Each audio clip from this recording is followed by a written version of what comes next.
I'll never forget the first time I met our new contact from Retrolink, one of our top 5 customers.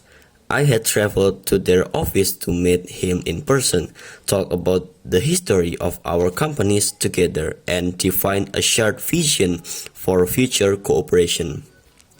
I wanted to focus on building a good relationship with him, which would be a good foundation for working together. So, when we met, I wanted to make a good impression and also show him respect. I greeted him with a handshake and addressed him by his surname.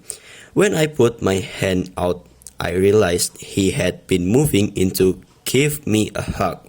So we did an awkward mixture of two. Also, when I greeted him by his surname, he responded politely, so he used my first name. It was all a little uncomfortable. In this situation, I guess I made assumptions about the level of formality he expected, even though he had never met me before.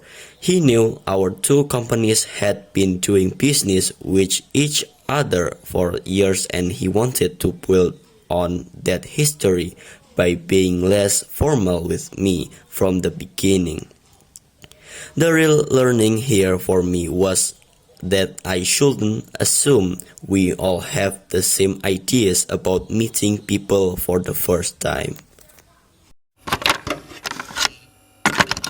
I'd never worked with a virtual team on an international project before. It was quite exciting, though also challenging to work with people from different countries, many of whom I would never actually get to meet in person. There were a lot of things that were different about working in the same office, and it was quite challenging at the beginning.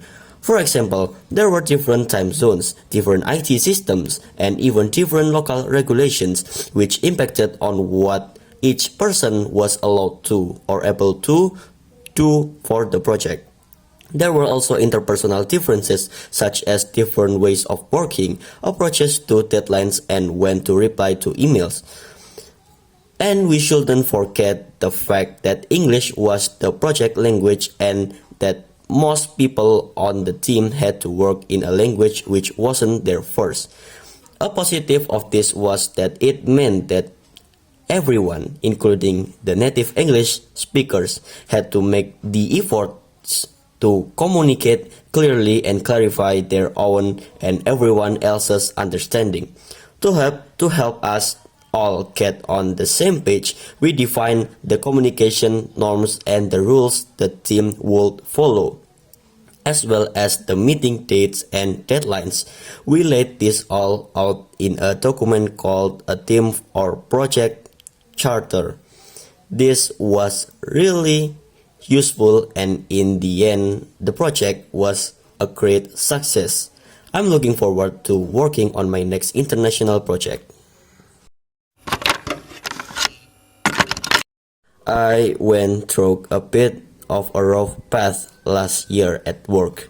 I was already committed to too much, and then we lost a team member through restructuring, and I quickly became overloaded.